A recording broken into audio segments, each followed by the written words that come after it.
itu saja itu. Terus juga dari bukti chat ada nggak kalau akun kita juga bisa terbukti.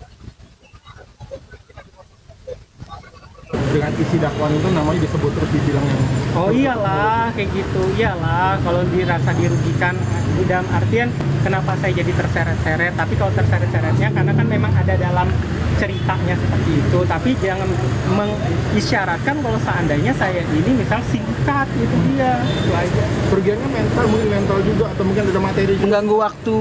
Kalau kerugian ya nanti bisa kuasa hukum saya lah yang berusaha. Mungkin kuasa hukum saya mau ngomong.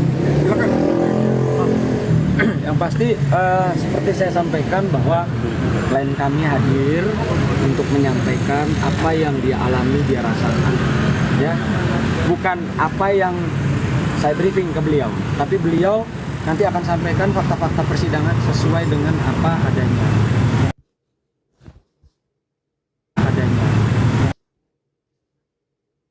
Jadi kan orang bisa berkata sesuatu tapi harus bisa membuktikan. Ya. Kita sepakat bahwa jangan pernah menyampaikan sesuatu yang tidak terjadi atau tidak bisa kita buktikan. Ya. Jadi inilah momen yang ditunggu-tunggu oleh klien kami untuk menyampaikan apa yang dia alami berdasarkan bukti yang ada. Karena bukti-bukti itu tidak boleh disampaikan sebelum di persidangan atau di kepolisian. Walaupun saya kan sudah pernah menjadi saksi di kepolisian. Kalian harus tahu, ini saya clearkan, saya itu sudah mendatangi untuk sebagai saksi di kepolisian. Saya tidak pernah mangkir sekalipun.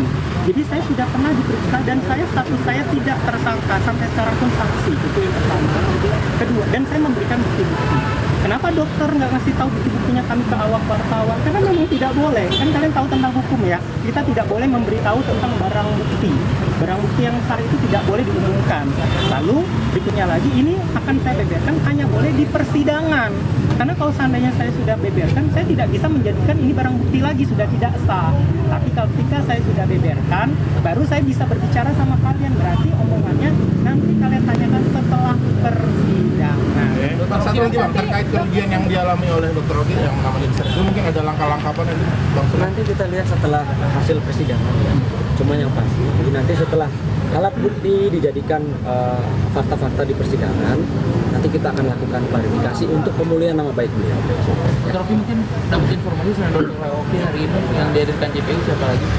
Nggak tahu, karena kan di dalam surat panggilan itu nggak ada nama-nama yang lain kayak gitu.